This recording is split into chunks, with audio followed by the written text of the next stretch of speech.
हमारे YouTube channel पे आप सबका स्वागत है दोस्तों। राधे राधे दोस्तों। गाने जा रही हूँ विवाह गीत ललनवा। अच्छा लगेगा तो लाइक करना, शेयर करना, सब्सक्राइब करना।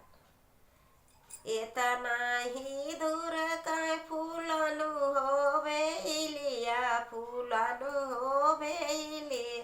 अरे तो का तोड़ना के न जइहे रे ललनवा। अरे तो का तोड़ना के न जइहे रे ललनवा। अरे जई है तो जई है माई मलिया कवन रामा, मलिया कवन रामा। जे करे ही फुलवा के सदरे ललनवा। अरे जे करे ही फुलवा के सदरे ललनवा।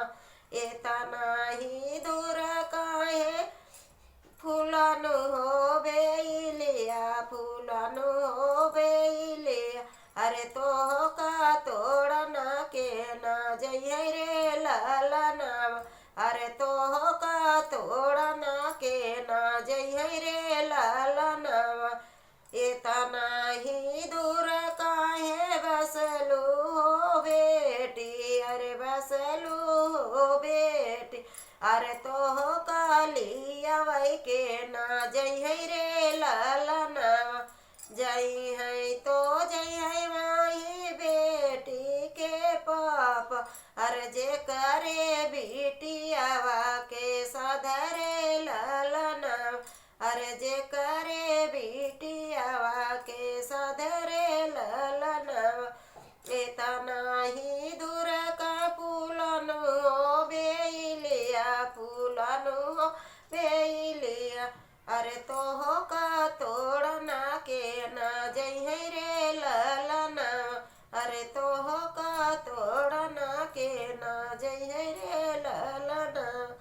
इतना ही दूर काहे बसलू हो बेटी, अरे बसलू ओ बेटी। अरे तो कालिया वही के ना जइहे रे ललनवा। जई है तो जई है माही बेटी के चाचा, अरे बेटी के चाचा। अरे जे करे बिटियावा के सधरे ललनवा। अरे जे करे बिटियावा के सधरे ललनवा। इतना ही दूर का फूलनु बेलिया, फूलनु बेलिया। अरे तो का तोड़ना के ना जइहे रे ललनवा। अरे तो का तोड़ना के ना जइहे रे ललनवा। जई है तो जई है माई बेटी के भैया, अरे बेटी के भैया। अरे जे करे बहिनिया के सधरे ललनवा। अरे जे करे बहिनिया के सधरे ललनवा।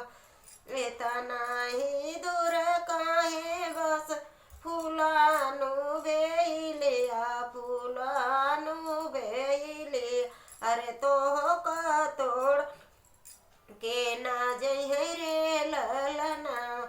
अरे तो का तोड़ना के ना जइहे रे ललनवा। फिर मिलते हैं दोस्तों अगले वीडियो।